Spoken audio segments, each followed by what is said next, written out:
KK Rana coverage 18 देख रहे हैं आप। स्वागत है आप सभी का उत्तर प्रदेश बुलेटिन में।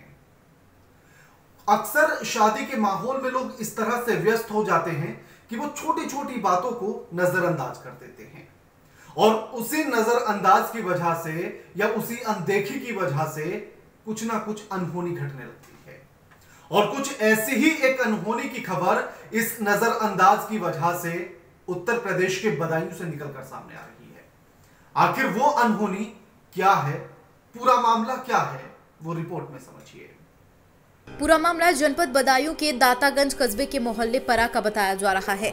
मोहल्ले में कैसर अली पुत्र मंजूर हसन की लड़की की शादी थी, जिससे सभी मेहमान आए हुए थे, जिसमें बदायूं जिले के कस्बा वसराल के साजिद भी अपनी गाड़ी में 3 बच्चों के साथ बारात में शामिल हुए थे। साजिद खुद गाड़ी से उतर गए और तीनों बच्चे गाड़ी में ही बैठे रहे। तभी अचानक गाड़ी लॉक हो गई और उसमें बैठे तीनों बच्चे साजिब, अंशिफा, मंतीशा उर्फ भूरी बेहोश हो गए। साजिद ने जब गाड़ी खोलकर देखा तो साजिद के होश उड़ गए। आनन फानन में बच्चों को लेकर सामुदायिक स्वास्थ्य केंद्र लेकर गया, जहां डॉक्टरों ने दोनों लड़कियों को जिला अस्पताल रेफर कर दिया। वहीं साजिब की मौत हो गई। खबर सुनते ही परिजनों में कोहराम मच गया है। दावत में आए थे। अच्छा। रोड पे गाड़ी खड़ी थी, खाना पाना खा के बच्चे खेल रहे थे। किस गांव से आए थे? ये बसराले से आए थे। अच्छा, किसके यहाँ आए थे? कैसर अली के यहाँ। क्या था? लड़की की शादी थी। अच्छा, लड़की की शादी में आए थे? शादी में आए थे। अच्छा, तो क्या क्या हालत क्या है बच्चों की, क्या कंडीशन क्या है? अब सीरियस है बच्चों की हालत। एक की मृत्यु हो चुकी है, दो की सीरियस है। मृत्यु किसकी हो गई? खबर लखीमपुर खीरी से है, जहां एक के बाद एक तेंदुए के शव मिलने की खबर निकलकर सामने आ रही है। अभी हफ्ता भर पहले भी एक तेंदुए का शव मिला था। अब एक शव तेंदुए का और मिला है, जिसके बाद इलाके में सनसनी फैल गई है। साथ ही वन विभाग को इस बात की सूचना भी दे दी गई है। लेकिन अब ऐसे में सवाल ये उठने लगा है कि आखिर तेंदुए के शव किस वजह से मिल रहे हैं, आखिर इसकी वजह क्या है और इसके पीछे के कारण क्या है, वो रिपोर्ट में समझिए। एक सप्ताह में 2 बार तेंदुए का शव मिलना चिंता की बात है, जो जानवरों के लिए अच्छी खबर नहीं है। पूरा मामला यूपी के दुधवा नेशनल पार्क का बताया जा रहा है, जहां पर एक सप्ताह के अंदर दूसरे तेंदुए का शव मिलने से इलाके में हड़कंप मच गया। शव दुधवा के बफर जोन से परसपुर बीच में मिला था। इससे 5 दिन पहले ही द्वाराहा क्षेत्र में एक तेंदुए का शव मिला था। मौके पर पहुंची पार्क प्रशासन टीम ने शव का पोस्टमार्टम कराया तो मौत का कारण भूख बताया जा रहा है। रिपोर्ट में फेफड़े के इन्फेक्शन का भी खुलासा हुआ। तेंदुए के शव का कोविड-19 का रैपिड एंटीजन टेस्ट कराया तो कोविड की रिपोर्ट नेगेटिव आई। शव का पोस्टमार्टम फील्ड डायरेक्टर की निगरानी में हुआ, जिसके बाद शव को आग के हवाले कर दिया गया। कोरोना काल की इस विनाशक घड़ी में अगर कोई कोरोना से जंग जीत लेता है तो मान लीजिएगा कि उसने कारगिल का युद्ध जीत लिया है, या फिर यूं कहा जाए कि उसने दूसरा जन्म ले लिया है। क्योंकि कोरोना से बचना और उससे जंग जीतकर बाहर निकलकर आना अपने आप में एक बहुत बड़ी जंग है। और किस तरह से जब कोरोना से लोग जंग जीत रहे हैं तो अस्पताल से उन्हें किस तरह से विदाई दी जा रही है, रिपोर्ट में देखिएगा। कोरोना महामारी के चलते जहां अनेक लोगों की जान चली गई और अभी भी कोरोना मरीजों की संख्या बढ़ रही है, वहीं लोग कोरोना को मात देकर लगातार घर वापसी भी कर रहे। ठीक हुए मरीजों का उत्साहवर्धन करने से न सिर्फ उनका बल्कि अन्य लोगों का भी आत्मबल बढ़ता है। इसी उद्देश्य से धर्म नगरी वृंदावन में सोमवार को जिला संयुक्त चिकित्सालय में कोरोना से जंग जीतकर घर वापसी करने वाले 6 मरीजों का अस्पताल में डॉक्टरों और अन्य स्टाफ ने मरीजों का माल्यार्पण किया और बुके देकर अच्छे स्वास्थ्य की बधाई देते हुए सम्मान अदा किया। वहीं मरीजों ने भी डॉक्टर और स्टाफ का दिल से धन्यवाद देते हुए उनकी सेवा की सराहना भी की। कोरोना से जीतकर घर वापसी करने वाले एक 33 वर्षीय के अलावा 5 लोग 60 से 77 वर्ष के भी हैं। हम लोग मरीजों का जो सही होके जा रहे हैं उनका हम स्वागत करना चाहते हैं और उनको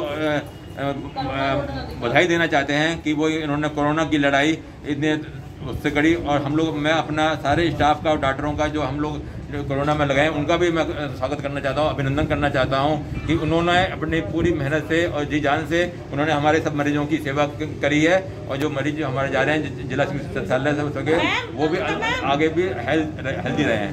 मुझे कोरिया हो गया था ना, इस वजह से मैं आई थी। तो हमें बहुत अच्छी सेवा हुई है और उन्होंने बहुत सेवा की मेरे में। बिल्कुल स्वस्थ होकर यहाँ से जा रही हूँ। मैं सरकार को सबको बहुत धन्यवाद देना चाहती हूँ।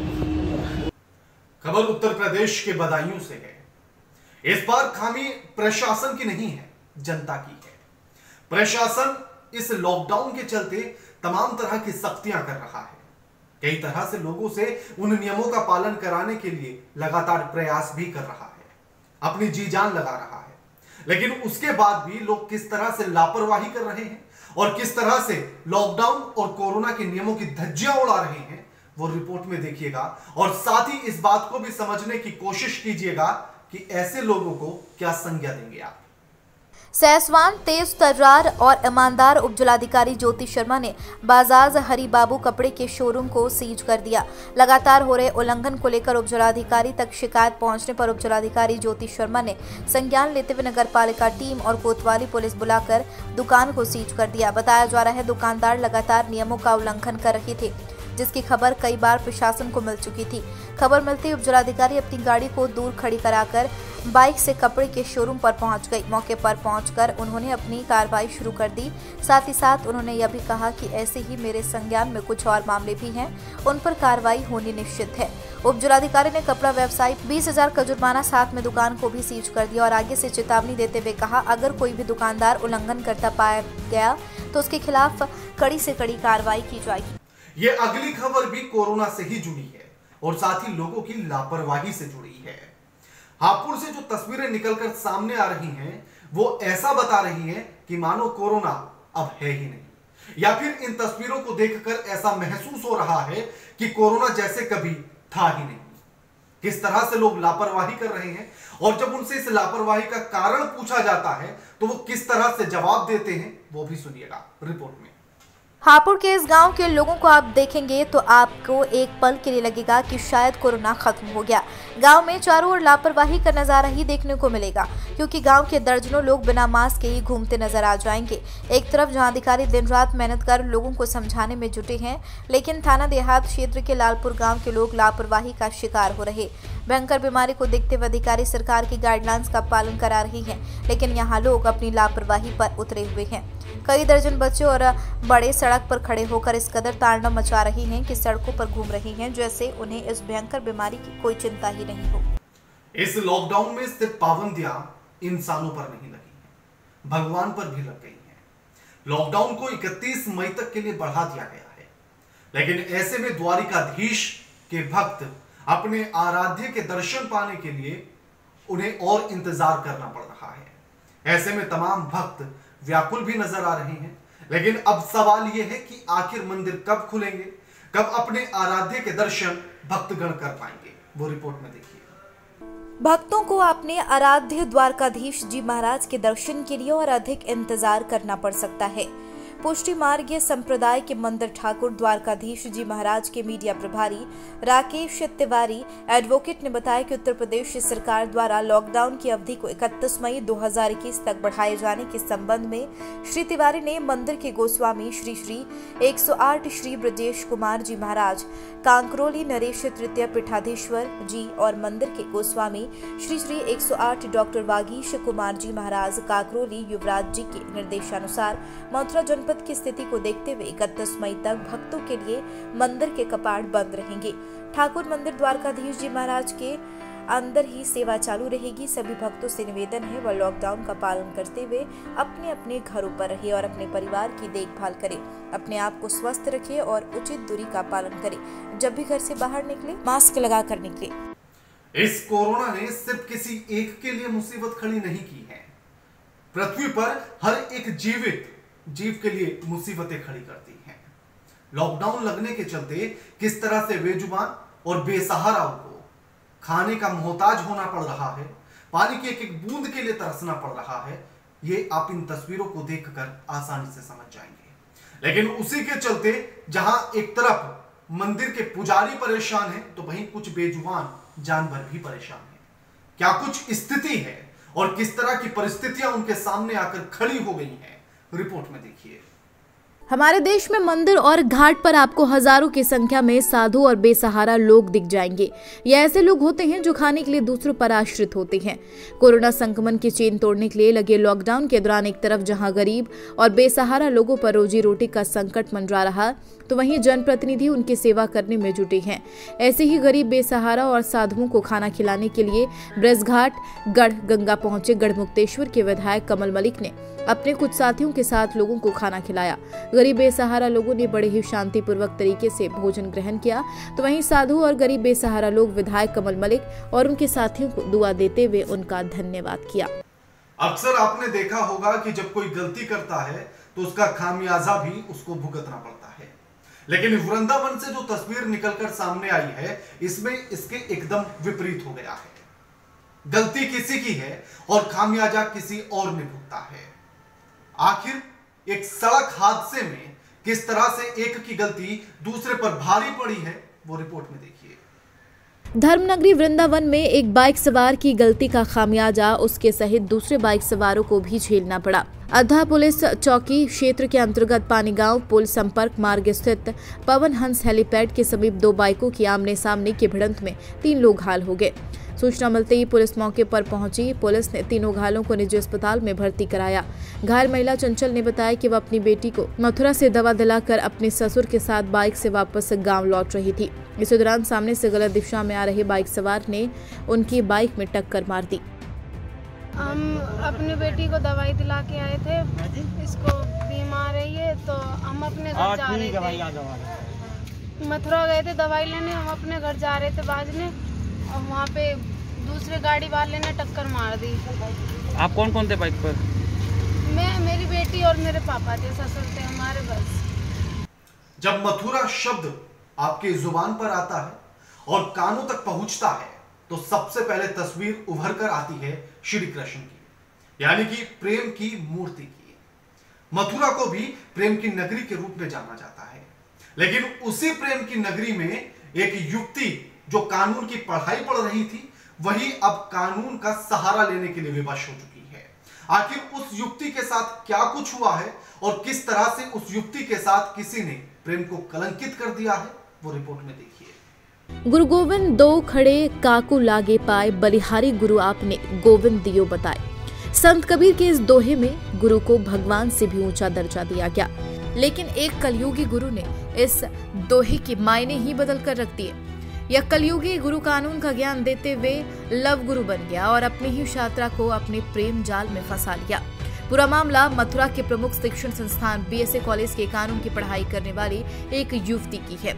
युवती ने थाना हाईवे में दर्ज कराई रिपोर्ट में कहा, वर्ष 2012 में एलएलबी की पढ़ाई करने के लिए बीएसए कॉलेज मथुरा में दाखिल किया था, जहां प्रोफेसर रीटा चौहान ने पढ़ाई के बहाने अपने घर पर बुलाकर अश्लील हरकत की। शादी का प्रलोभन देकर मेरे साथ शारीरिक शोषण किया और धमकी देते हुए कहा कि किसी से कहा तो आपकी अश्लील फोटो वायरल कर दूंगा। इस दौरान आगरा के मंदिर में रीटा चौहान ने शादी तो रचा ली, लेकिन शादी को सामाजिक मान्यता नहीं दी और शारीरिक शोषण करते रहे। पीड़िता ने आरोप लगाया कि 6 मई 2021 को रीटा चौहान ने राधापुरम स्टेट सेक्टर 2 स्थित आवास पर बुलाकर उसके साथ बलात्कार कर फोटो खींची और मारपीट कर गाली गलौज भी की गई और फोटो सोशल मीडिया पर वायरल करने की धमकी दी गई। पीड़ित अधिवक्ता युवती ने बताया कि थाना हाईवे में 4 लोगों के खिलाफ आईपीसी की कई धाराओं में मुकदमा दर्ज कराया है। इस पूरे मामले में थाना पुलिस ने मुकदमा तो दर्ज कर लिया, लेकिन अभी तक 4 आरोपियों में से किसी की भी गिरफ्तारी नहीं हुई है। लगातार पीड़िता पुलिस से अधिकारियों के चक्कर काट रही है। पीड़िता गिरफ्तारी को लेकर दर-दर की ठोकरें खा रही है। 6 तारीख को इन लोगों ने मुझे बुलाया, 6/5/21 को शाम को करीब 6 साढ़े 6 बजे का टाइम था। राधापुरम स्टेट, मैं स्टेट गई, वहाँ इन लोगों ने मेरे साथ मारपीट की, गाली गलौज की और इन्होंने मेरे रेप किया और इन्होंने मुझे बहुत बुरी तरीके से मारा और बंधक बनाया। सुबह करीब 10 बजे के करीब मैंने पुलिस को, मथुरावार सचिव को और 112 नंबर पर कॉल किया। पुलिस द्वारा मुझे निकाला गया। मैं जिन कपड़ों से गई थी उन्हीं कपड़ों से निकल के आई। लोग रीटा चौहान ने मुझ पर एलिगेशन लगाया कि मेरा पैसा 1 किलो चांदी और काफ़ी पैसा निकाल के ले गई है, तो उन्हीं के द्वारा मुझे निकाला गया थाने। अपराध, धोखाधड़ी, अत्याचार, भ्रष्टाचार, ये शब्द उत्तर प्रदेश के मथुरा के लिए अब आम शब्द हो चले हैं। क्योंकि इन शब्दों से जुड़ी हुई घटनाएं लगातार निकलकर सामने आ रही हैं। सरकार ने गरीब लोगों के लिए तमाम तरह की योजनाएं भी चला रखी हैं, लेकिन उसके बाद भी उन योजनाओं का लाभ लोगों तक नहीं पहुंच रहा है। आखिर इसके पीछे की सबसे बड़ी खामी क्या है या फिर सबसे बड़ा कारण क्या है, वो आप रिपोर्ट में समझिएगा। मथुरा के अडिंग आंगनबाड़ी केंद्रों से इतनी योजनाएं संचालित होती हैं, अगर सही से क्रियान्वयन हो जाए, ना तो कोई बच्चा कुपोषित हो और ना ही गर्भवती महिला को गर्भधारण और उसके बाद किसी तरह की बीमारी हो। इसके साथ ही किशोरियों को शरीर में हो रहे बदलाव आदि की भी ठीक से जानकारी मिल जाए और वह किसी भ्रांति की शिकार न हो।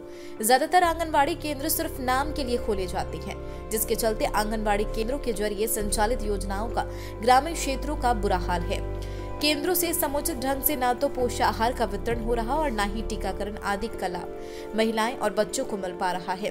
आंगनबाड़ी केंद्र से किस तरह की मदद मिलती है और कितने गांव की महिलाएं फायदा उठा रही हैं, उससे जानने के लिए महारी टीम ने गोवर्धन विकासखंड के गाँव अडिग सहित अन्य गाँव के आंगनबाड़ी केंद्रों का जायजा लिया।